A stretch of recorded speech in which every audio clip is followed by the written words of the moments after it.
Shalom, di dalam nama Tuhan kita, Yesus Kristus, Tuhan beserta kamu.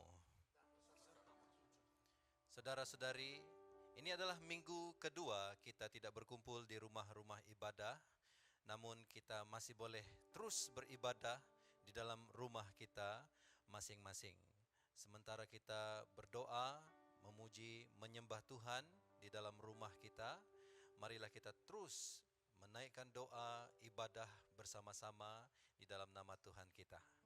Mari kita duduk tenang sementara kita teruskan ibadah ini dan Archbishop kita memimpin kita di dalam doa. Bapa kami di surga, kami sangat bersyukur kepadamu. Karena Engkaulah Bapa kami yang sangat baik. Bahkan Engkau adalah Bapa kami yang setia. Dimanapun kami berada, kami percaya Tuhan menyertai kami sebab Engkau adalah Immanuel. Walaupun kami tidak dapat pergi ke gereja beribadah dalam bangunan gereja, namun kami percaya Engkau juga hadir bersama-sama kami dalam ibadah kami di rumah masing-masing. Kami mau menyerahkan ibadah ini ke dalam tangan-Mu dari mula pertengahan hingga akhirnya. Kiranya adalah sepanjang ibadah kami dapat merasakan Tuhan dalam kehidupan kami. Kami dapat mengalami hadirat-Mu yang luar biasa di tengah-tengah kami. Khususnya firman-Mu yang akan kami dengar sebentar nanti. Biar Tuhan sendiri yang berbicara pada kami melalui pemberitaan firman-Mu.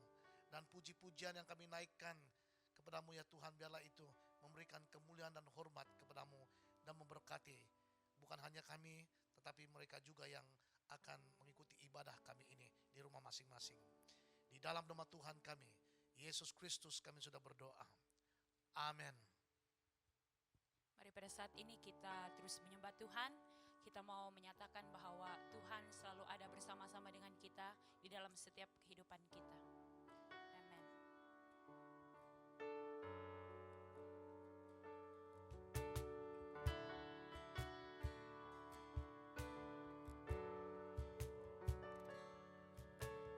Engkau ada bersamaku di setiap musim hidupku.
terus nyatakan bahwa Tuhan Yesus dia adalah satu-satunya pengharapan di dalam hidup kita. Tuhan suci benar, harapanku,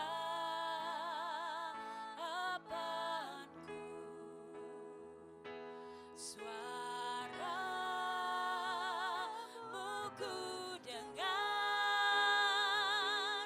lembut merdu. Oh Yesus harapanku, berilah anugerah-Mu, berkati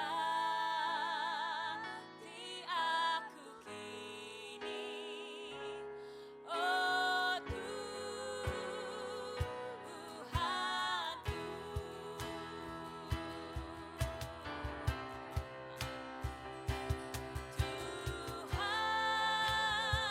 setia megang harapanku,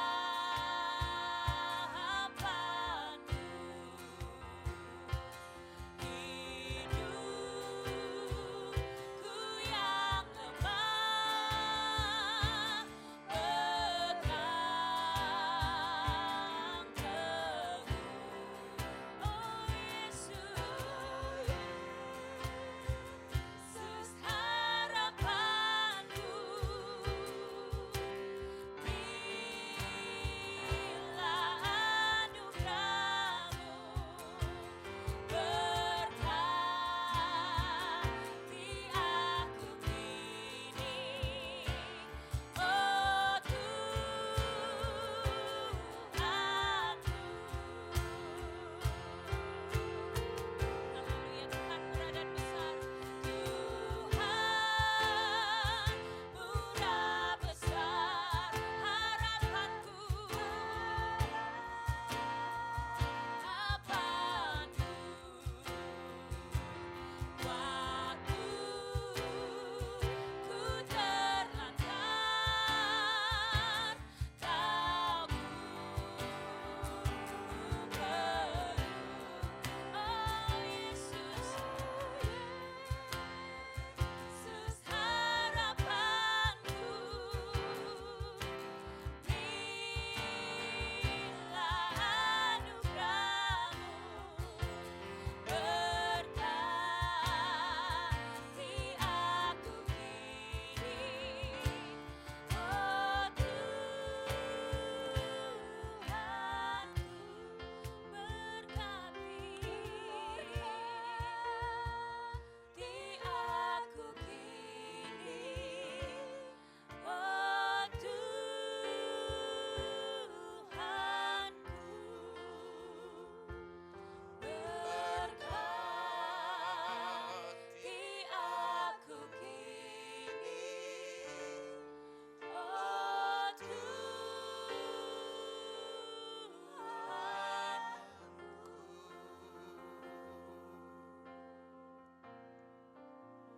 Mari kita bertenang di dalam hadirat Tuhan. Sebab Tuhan hadir di sini di antara kita.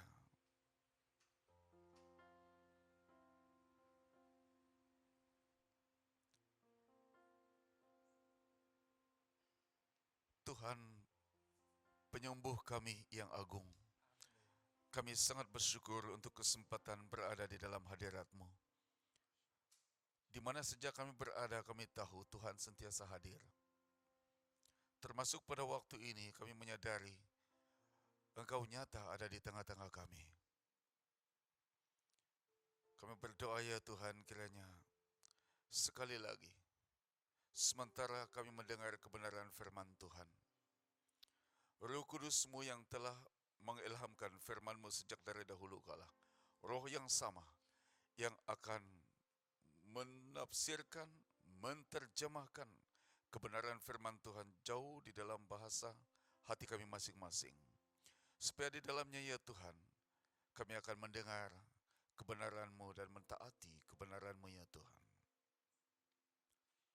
Berkati hamba-Mu, berkati para pendengar, supaya sama-sama diberkati dengan firman-Mu, supaya di dalamnya ya Tuhan, kami akan memuliakan Engkau bersama-sama. Di dalam nama Tuhan Yesus Kristus kami berdoa. Amin. Amin. Saudara-saudari yang dikasihi di dalam Tuhan, negara kita sedang melalui salah satu waktu yang amat sukar dalam sejarah tanah air karena penularan wabak coronavirus yang juga dikenal sebagai COVID-19.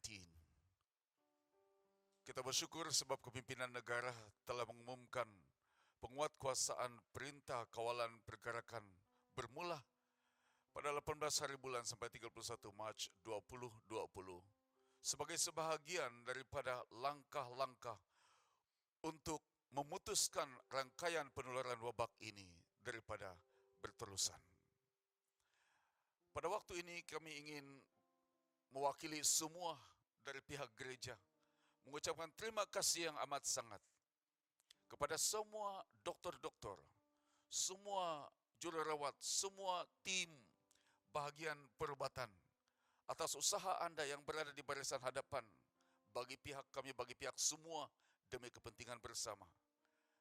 Walaupun kami berada di sini, tapi saudara-saudari, kami turut mendoakan Anda yang berada di barisan hadapan.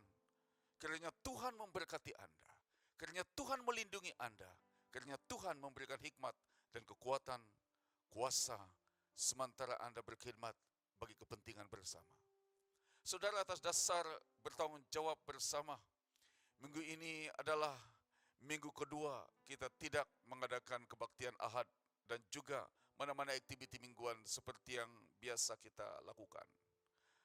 Pastinya berbagai reaksi kami telah terima daripada berbagai pihak, khususnya di kalangan jemaat. Misalnya pada minggu yang lalu, minggu pertama bila mana untuk pertama kali tidak ada kebaktian atau perhimpunan di dalam gereja diadakan. Ada di antara khususnya jemaat 11 orang daripada hampir mungkin 2.000 orang hadir setiap minggu masih datang ke gereja. Mungkin mereka tahu mengenai apa yang berlaku, tetapi sengaja untuk datang, untuk diam dan berdoa di hadapan Tuhan bersama-sama. Ada yang juga membuat panggilan telepon pada kami dan mengatakan, saya merasa kehilangan sesuatu yang bernilai pada minggu ini. Mereka merasa bahwa ada sesuatu yang sangat bernilai telah hilang daripada hidup mereka. Dan kehilangan itu, apa yang saya panggil sebagai tema renungan kita pada minggu ini, merasa kehilangan. Bila gereja seperti ini kosong, yang biasanya orang datang berbundung-bundung beribadah kepada Tuhan, ramai yang merasa ada sesuatu yang hilang. Tapi saudara-saudari, apakah sebenarnya yang sepatutnya menjadi kerinduan hati kita, yang kita rasa tidak lengkap, yang kita rasa ada sesuatu yang hilang setiap hari dalam kehidupan kita? Inilah yang saya ingin kongsikan bersama dengan saudara-saudari. Yaitu yang pertama, kita harus merindukan Tuhan. Kita harus merasa ada sesuatu yang tidak lengkap apabila sebenarnya kita tidak berhadapan dengan Tuhan. Seperti pemazmur mengatakan dalam Mazmur 42 ayat 1 dan 2. Seperti rusa yang merindukan sungai yang berair, demikianlah jiwaku merindukan Engkau, ya Allah. Jiwaku haus kepada Allah yang hidup. Secara nyatanya rusa itu kalau tidak menemui air, dia bukan saja penat, bukan sahaja tidak bermaya, tidak bertenaga, tetapi mungkin juga secara perlahan-lahan dia akan mati. Pemazmur mengenal pasti bahwa ada suatu keperluan seperti rusa untuk tetap merindukan Tuhan dalam hidupnya. Sehingga di dalam keadaan seperti itu, kita melihat bahwa dia sangat merindukan kehadiran Tuhan bersama-sama. Seolah-olah dia akan merasa bahwa di hadapannya akan menghadap kematian akan menghadap keputusasaan apabila tidak berhadapan dengan Tuhan. Saudara yang dikasihi dalam Tuhan, dalam keadaan yang kita tercabar dan sulit seperti ini, kita juga mungkin seperti pemazmur dalam 121 ayat 1 yang mengatakan, aku melayangkan mataku ke gunung-gunung. Dari manakah akan datang pertolonganku? Pertolonganku ialah dari Tuhan yang menjadikan langit dan bumi. Konteks penulisan Mazmur ini berbicara tentang umat Tuhan yang berziarah ke Yerusalem. Dari berbagai tempat pergi ke Yerusalem. Dan dalam perjalanan ke Yerusalem mereka sangat terdedah kepada bahaya di tengah jalan. Mereka hanya melihat bukit-bukit, mereka hanya melihat gunung-gunung, tidak ada tempat perlindungan yang lain. Apa-apa pun boleh terjadi di tengah perjalanan. Pada waktu tidak ada tempat berlindung seperti itulah, maka pengharapan hanya diandalkan dalam Tuhan. Dan sebab itu pemazmur ini telah menulis, aku melayangkan mataku ke gunung-gunung. Bukan pengharapannya di gunung-gunung, bukan pengharapan di tempat yang lain, tapi dia mengatakan, pertolonganku hanya datang daripada Tuhan yang menjadikan langit dan bumi. Pertolongan ini tidak dapat datang daripada dunia. Pertolongan yang datang daripada Tuhan ini tidak seperti yang diharapkan oleh manusia semata-mata. Karena Tuhan kita, Tuhan yang luar biasa. Ketika segalanya gagal, ketika segalanya tidak menampakkan penurunan kes-kes yang dijangkiti dengan virus ini, saudara, mari kita seperti pemazmur, memandang kepada Tuhan dan merindui Tuhan di dalam kehidupan kita bersama-sama. Ada seorang tokoh dalam gereja yang bernama Saint Augustine of Hippo. Dia ini seorang ahli falsafah, dia seorang profesor, dia seorang terpelajar, dia seorang yang suka membuat kajian-kajian yang besar dalam hidupnya. Malangnya di permulaan hidupnya, walaupun ibunya seorang yang taat kepada Tuhan, dia tidak percaya kepada Tuhan. Tetapi di dalam semua kejayaannya, ternyata ada suatu kekosongan dalam hidupnya yang tidak boleh dipenuhi dengan semua keupayaan dan kejayaannya. Sehingga pada suatu hari, 5 hari sebelum ibunya meninggal dunia, dia telah bertemu dengan Tuhan Yesus. Dan bila dia telah menerima Yesus Kristus dalam kesaksiannya, dia telah menulis kata-kata ini, you have made us for yourself, O Lord, and our heart is restless until it finally rests in you. Jiwaku tidak tenang. Bayangkan semua kejayaannya. Dia mengatakan jiwaku masih tidak tenang. Sehingga jiwaku dan hatiku diletakkan aman, tentram di dalam Tuhan. Cepat-cepat dia pergi ke hospital di mana ibunya sedang terlantar. Dan dia memberitahu kepada ibunya, ibu, aku telah percaya dan terima Yesus. Dan ibunya mengatakan, saya tahu bahwa hal ini akan terjadi. Karena saya sudah mendoakan perkara ini terjadi selama 32 tahun, katanya. Saudara, seorang yang hebat, kehebatannya lebih terserlah bila kekosongan hatinya dipenuhi oleh Yesus Kristus. Kerinduan hatinya dipenuhi oleh Yesus Kristus. Itu kerinduan yang sepatutnya kita ada. Bukan sekadar rindu supaya ada kebaktian. Bukan sekadar rindu supaya ada perhimpunan. Tapi rindu akan Tuhan yang sebenarnya. Kerinduan yang kedua adalah merindukan gereja pastinya. Gereja itu bukan bangunan semata-mata. Gereja itu adalah kelompok orang yang beribadah, kelompok orang yang percaya kepada Yesus Kristus. Gereja itu orang. Sebab itu dikatakan bahwa dalam Ibrani pasal 10 ayat 24 dan 25. Mereka saling mendorong.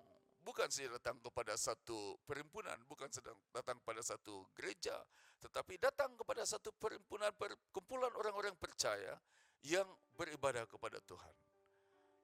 Dan marilah kita saling memperhatikan, supaya kita saling mendorong dalam kasih dan dalam pekerjaan baik.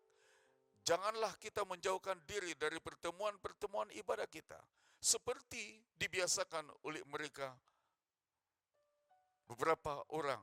Tetapi marilah kita saling menasihati dan semakin giat melakukan menjelang hari Tuhan yang mendekat. Dorongan ini adalah dorongan yang luar biasa, khususnya pada waktu ini. Anda mungkin tidak berkumpul di gereja, Anda mungkin tidak berkumpul di gedung-gedung ibadah seperti yang kita lakukan di tempat ini di rumah.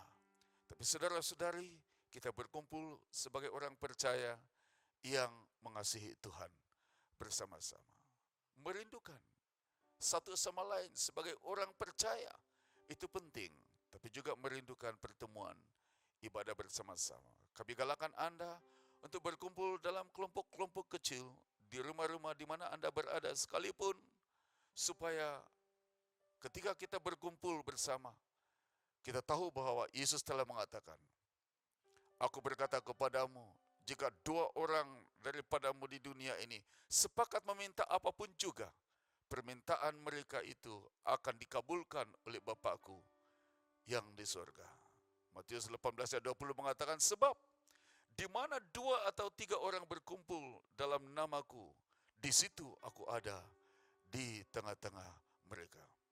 Tuhan ada di sini di antara kami, Tuhan ada di sini di antara kita bersama, Tuhan ada di antara saudara-saudari yang sedang berkumpul pada saat ini. Persoalan bagi kita adalah sama ada kita merindukan sesama orang percaya untuk berkumpul bersama. Merindukan gereja berarti merindukan perkumpulan bersama. Baru-baru ini ada satu peristiwa terjadi di Indonesia semasa final Indonesian Idols. Ada seorang artis yang baru kehilangan suaminya. Malangnya ada seorang yang berani untuk benar-benar menyanyikan satu lagu yang bertajuk Tak Mungkin Bersama. Dan ketika dia menyanyikan lagu ini, artis yang kehilangan suami ini tersentuh sangat. Karena dia merasakan bahwa tak mungkin bersama berarti ada sesuatu yang telah hilang daripada hidupnya. Seorang penulis buku mengatakan begini, "The God of my father," dia berkata begini, "You only realize the importance of someone when they are gone." Adakah Anda merindui sesama jemaat pada saat ini? Adakah Anda mengingat wajah-wajah mereka? Adakah Anda rindu untuk bertemu dengan mereka walau sekelip mata saja? Saudara yang dikasihi dalam Tuhan, persekutuan ini penting supaya kita dapat saling menguatkan, saling menasihati, saling mendorong di antara satu dengan yang lain. Kerinduan ketiga adalah kita harus merindukan sesama. Dan merindukan sesama ini bukan sahaja di dalam kalangan orang percaya, tapi mereka yang ada keperluan di luar sana. Lebih-lebih lagi dalam keadaan seperti begini, di mana seluruh negara terancam dari segi kesehatan. Kita memerlukan di antara satu sama lain. Patutlah Rasul Paulus memberitahu, memperingatkan jemaat di Filipi dalam tulisannya, Filipi pasal 2 ayat 3 dan 4 mengatakan, dengan tidak mencari kepentingan sendiri atau puji-pujian yang sia-sia. Sebaliknya hendaklah dengan rendah hati yang seorang menganggap yang lain lebih utama daripada dirinya sendiri. Dan janganlah tiap-tiap orang hanya memperhatikan kepentingannya sendiri, tapi kepentingan orang lain juga. Saudara, dalam konteks ini kami ingin mendorong Anda untuk mengingat semula kata-kata Perdana Menteri baru-baru ini. Stay at home, stay with your family, look after your family, protect your family, and protect yourself, kata Perdana Menteri. Ini bermaksud bahwa bukan saja kita dapat melindungi keluarga kita, tapi dengan cara mengikuti, mentaati apa yang telah diperintahkan kepada kita. Kita bertanggung jawab untuk memutuskan rangkaian penularan wabak ini bersama-sama. Saya selalu percaya bahwa cara terbaik untuk membantu orang lain dan menjadi berkat kepada orang lain dalam case ini adalah kita harus memperhatikan dan menjaga diri sendiri supaya akhirnya kalau kita sehat, kita juga menjadi berkat kepada orang lain. Kalau kita tidak sehat dalam keadaan seperti begini, kita akan menjadi masalah kepada orang lain. Perhatikan kepentingan orang lain lebih supaya kita dapat memberkati satu dengan yang lain dalam hal merindukan orang lain bersama-sama. Saya ingin akhiri dengan kata-kata ini. Karena salah satu perkara yang ditekankan dalam hal menjaga kesehatan kita, khususnya dalam konteks penularan wabak ini adalah sentiasa mencuci tangan kita. Tadi pun kami masing-masing cuci tangan supaya sehat di sini dan sehat bersama-sama. Pada hari ini apabila kita membasuh tangan kita dengan betul, secara tidak langsung kita menyelamatkan ramai orang. Tetapi saudara-saudari, 2000 tahun yang lalu, apabila Pontius Pilatus membasuh tangannya, satu pribadi mati sebagai penyelamat umat manusia, dan itu adalah Yesus. Adakah Anda merindui Yesus atau tidak? Kiranya Tuhan berkati Anda, kiranya Tuhan berkati semua, dan kiranya Tuhan yang terus-menerus menyatakan kebesaran dan keagungannya.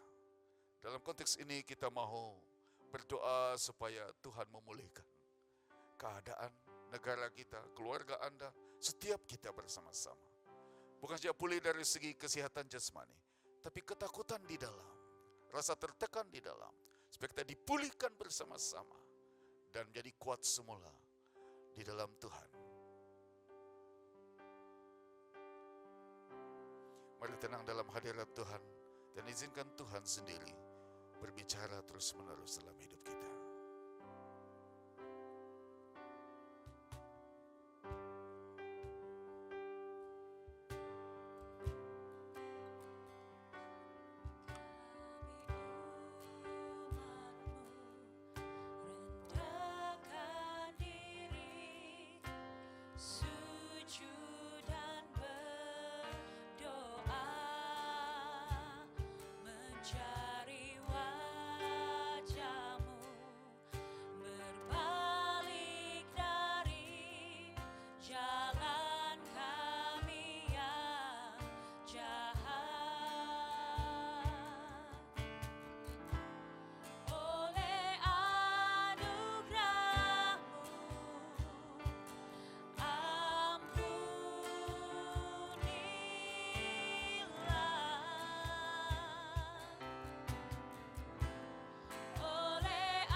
Yehova Shalom, Tuhan pendamaian. Kami hari ini di rumah-rumah masing-masing mau mengingati mereka yang menetap di kawasan genting coronavirus dan mereka yang sedang mengharungi kuarantin kendiri. Semoga mereka merasai hadirat-Mu dalam pengasingan mereka, kedamaian-Mu dalam kesengsaraan mereka, dan kesabaran-Mu dalam penantian mereka. O Putra kedamaian, Yesus Kristus, Engkaulah yang berkuasa, dan biarlah Engkau mencurahkan belas kasihan-Mu kepada mangsa coronavirus ini. Tuhan segala kesenangan dan nasihat, kami berdoa untuk mereka yang bersedih, yang masih terjejas daripada kehilangan orang yang tersayang, baik di dalam negara kami Malaysia maupun negara-negara yang terjejas. Semoga mereka mendapat penghiburan di dalam Engkau. Mereka yang menderita mengalami pelepasan daripada Engkau. Mereka yang mengalami kehilangan menerima harapan di dalam Engkau. Mereka yang berputus asa, mereka akan menemui damai sejahtera Tuhan. Yang lemah, yang sakit, semoga mereka dikuatkan sebab Engkau Allah yang menolong kami. Yehova Rafa, Tuhan yang menyembuhkan. Kami mendoakan semua golongan profesional perubatan yang berurusan dengan tekanan kuat dalam krisis ini setiap hari. Berikanlah golongan profesional perubatan kami agar mereka diberi hikmat di dalam menangani setiap kes yang dirujuk kepada mereka. Berikan mereka daya ketahanan dalam keletihan, membuat keputusan atas semua diagnosis, dan belas kasihan atas belas kasihan dalam penjagaan mereka. Kami mengucap syukur kepada mereka pasukan penyelidik ya Tuhan, yang terus gigih berusaha dan di dalam usaha mereka untuk menghasilkan ubat penyembuhan. Kiranya Engkau memberikan mereka pengertian, keberhasilan, dan penerobosan di dalam penyelidikan mereka. Kami berdoa untuk medical team ya Tuhan, agar Engkau ya Tuhan memberi mereka hikmat untuk menghasilkan ubat yang dapat membasmi ataupun membendung penyakit ini. Terima kasih Tuhan. Tuhan segala hikmat kebijaksanaan, kami berdoa untuk pemimpin kami. Kami mau mengingati pertumbuhan kesehatan sedunia, kerajaan negara, serta pemimpin-pemimpin tempatan, guru besar, pengetua sekolah, pemimpin hospital dan institusi lain. Kami berdoa ya Tuhan, mereka juga yang dalam menjawat sektor jawatan penjabat awam maupun swasta, kami meminta ya Tuhan, agar mereka juga diberikan hikmat dan kebijaksanaan dalam membendung virus ini. Kami berdoa ya Tuhan Yesus, kiranya Tuhan juga memberikan hikmat kepada pemimpin negara kami, Perdana Menteri kami, dan kami juga berdoa untuk kerajaan negeri kami ya Tuhan Yesus, negeri Sabah. Kami berdoa di dalam nama Tuhan Yesus, seperti dalam Mazmur 91, sesungguhnya Dia akan melepaskan kamu dari jerat pemikat dan wabak yang berbahaya. Dia akan melitupimu dengan bulunya dan di bawah sayapnya kamu akan bernaung. Kesetiaannya akan menjadi perisai dan peneguhmu. Engkau tidak akan takut kepada suatu ngeri sewaktu malam, atau anak panah yang meluru sewaktu siang, atau wabak yang merayap dalam kegelapan, atau kemusnahan yang melanda pada waktu tengah hari. 1000 orang mungkin rebah di sisimu dan 10.000 di sebelah kananmu, tetapi maut tidak akan mendekatimu. Semoga El Shaddai, Tuhan yang Maha Esa, yang mengasihi kami, melindungi kami, keluarga kami. Kami berdoa khususnya untuk jemaat kami. Kami mau berdoa untuk Archbishop kami dan keluarganya, para padri, pastor, penginjil, kaki tangan gereja, pemimpin-pemimpin, seluruh keluarga, rakyat Sabah, rakyat Malaysia. Kami berdoa kiranya Tuhan melindungi kami. Semoga Yesus Kristus, anak-Mu yang mati untuk kami, menyelamatkan kami daripada wabak yang menular ini. Dan semoga Roh Kudus kiranya memberi damai sejahtera di atas semua rumah, semua kediaman. Terima kasih Tuhan Yesus. Ini doa kami yang kami naikkan di dalam iman percaya bahwa Tuhan menjawab doa kami. Dalam nama Yesus Kristus, Tuhan dan penyelamat kami sudah berdoa. Amin. Mari kita menerima berkat dari Tuhan kita. Sentosa Allah yang melebihi pengertian manusia akan menguasai hati dan pikiranmu di dalam kasih dan pengetahuan akan Allah dan anaknya Yesus Kristus Tuhan kita. Dan berkat Allah yang maha berkuasa, Bapa, Anak, dan Roh Kudus, beserta dengan kamu sekarang ini sampai selama-lamanya. Amin. Semoga Tuhan memberkati Anda semua.